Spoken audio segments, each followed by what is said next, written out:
कोई विरोधी थे आपने कोई होर नहीं।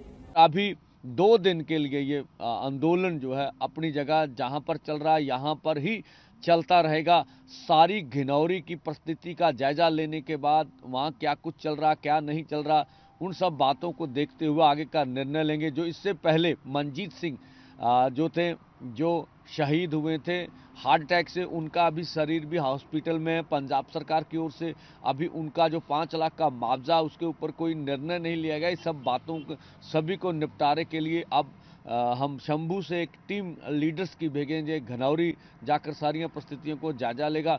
और जो मैंने कहा था कि जो भी विरोधी दल है, अभी पंजाब में 13 एमपीज हैं, राज्यसभा के मेंबर, उनका किसी का बयान अभी नहीं दिख रहा कि अगर मोदी सरकार पार्लियामेंट में एमएसपी लीगल गारंटी कानून के लिए एक दिन का सत्र लाती है तो हम वोट किसान एमएसपी के पक्ष में डालेंगे। और देश की सभी विरोधी दलों ने भी अभी तक स्पष्ट नहीं किया है कि वो क्या कहते हैं। एक दिवसीय अगर सत्र आता है तो क्या उन सब का निर्णय, चाहे कांग्रेस हो चाहे अन्य पार्टियों हो, उनका निर्णय क्या रहेगा। तो हम कहते हैं विरोधी दलों को ये स्थिति स्पष्ट करने एजेंसियों की सरकार द्वारा सुनियोजित तरीके से जिस तरह के लोग भेजे जा रहे हैं, जिस तरह से कल उन्होंने मीडिया की तारें वैन की भी काट कूट दी, तो ये मतलब आंदोलन को बदनाम करने के लिए सरकार हर तरह का प्रयास करने का यत्न करी है। हम सब देश के किसान मजदूर थे, शंभू बॉर्डर पे सभी लोगों से अनुरोध करेंगे, ये आंदोलन इतना बड़ा हो गया, इसको संभालने की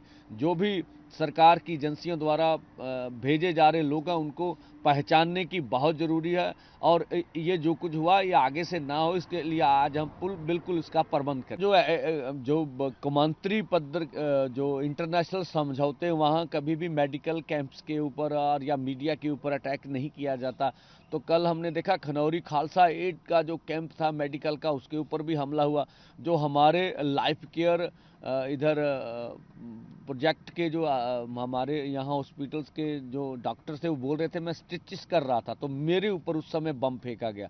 तो यहाँ शंभू पर भी हुआ, मीडिया पर भी जब पीसफुली खड़े होते हैं तो मीडिया के ऊपर ड्रोन आता है और आप सारथी हैं और उस वो दुर्वर्त को करता, हमारे लोगों को भड़काता। स्टेट खुद हम पे हमला करता और हमें प्रमोक करता है कि आगे बढ़िए। हम पीसफुली पोजीशन में होते हैं, भी आगे बढ़ना है तो पीसफुली ढंग से बढ़ना। तो ये निंदनीय कार्रवाई है। भारत सरकार जिस तरह से अर्धसैनिक फोर्सों का इस्तेमाल देश के किसान मजदूर के ऊपर कर रही है, ये पूरा देश रहा, इस बात का जवाब आने वाला। डॉक्टर स्वामीनाथन कमीशन की रिपोर्ट के अनुसार फसलों के दाम दें, गन्ने को भी C200 के साथ जोड़ दें और उसी के साथ जो लखीमपुर खीरी का इंसाफ मिलना चाहिए, सब केस वापस होने चाहिए, बिजली संशोधन बिल वापस लिया जाना चाहिए और पोल्यूशन एक्ट से खेती बाहर निकले, मनरेगा 200 दिन चले, 700 रुपया उनकी दिहाड़ी हो, आदिवासियों की जो संविधान की 5वीं सूची उसको लागू किया जाना चाहिए, फसली बीमा योजना सरकार अपने दम पर करे। इसी तरह से जब 60 साल का किसान हो जाता है तो उनको किसान और खेत मजदूर को 10,000 रुपया प्रति महीना पेंशन मिलनी चाहिए। भारत विश्व व्यापार संस्था से खेती को बाहर लेकर आए। आज प्रदर्शनकारियों द्वारा दाता सिंह खनौरी बॉर्डर पर पुलिस कर्मियों को घेरकर पुलिस नाके के आसपास भारी मात्रा में पराली में मिर्च पाउडर डालकर आग लगा दी गई और पुलिस कर्मियों पर प्रदर्शनकारियों द्वारा भारी पथराव तथा लाठी गंडासे से भी हमला किया गया। इस हमले में लगभग 12 पुलिसकर्मी गंभीर रूप से घायल हुए हैं और इस जहरीले धुएं के कारण नाके के आसपास के क्षेत्र में पुलिस कर्मियों को सांस लेने में दिक्कत हुई और दिखने में भी भारी परेशानी का सामना हुआ।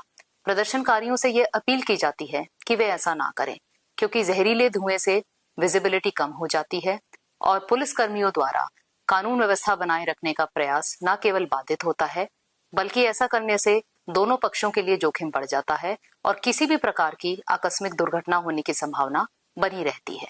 हरियाणा पुलिस प्रदर्शनकारियों से ये अपील करती है कि वे कानून व्यवस्था बनाए रखने में हमारा सहयोग करें